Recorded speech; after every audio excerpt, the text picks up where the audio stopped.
নমস্কার বন্ধুরা, আওয়াজ শুনেই বুঝতে পারছেন কেমন ক্রিস্পি হয়েছে।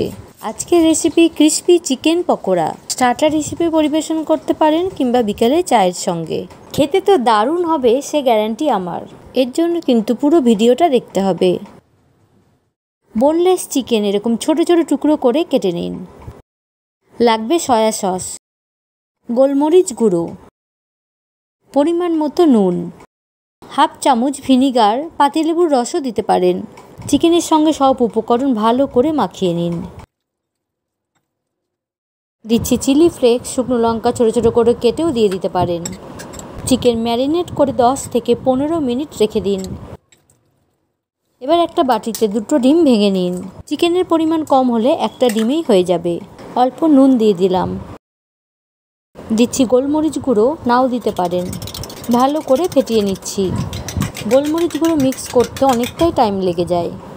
একটা বাটিতে নিয়েছি ফ্যাটানো ডিম আর ব্রেড ক্রাম্বস।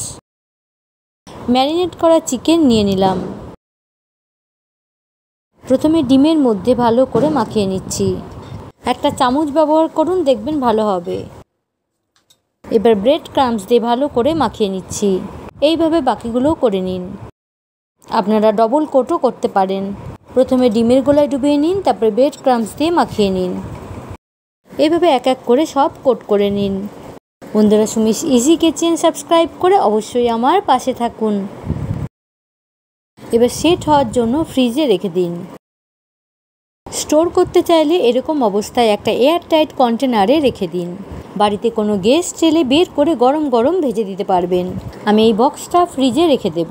এখন বাড়িতে গেস্ট আসার অপেক্ষা।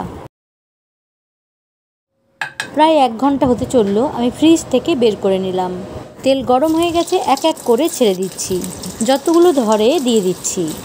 দেওয়ার সময় গ্যাস একদম সিম করে দিন। লো ফ্লেমে ভেজে নিন। লো ফ্লেমে ভাজুন, দেখবেন বাইরেটা মুচমুচে হবে, ভেতরে চিকেনও সেদ্ধ হয়ে যাবে।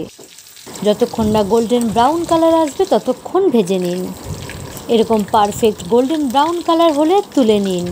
দেখলেন তো বন্ধুরা, কত সহজেই বানানো গেল ক্রিস্পি চিকেন পপকর্ন। বন্ধুরা, কেমন লাগলো এই রেসিপি তা নিচে কমেন্ট বক্সে জানানোর অনুরোধ রইল। ভালো লাগলে লাইক করতে ভুলবেন না।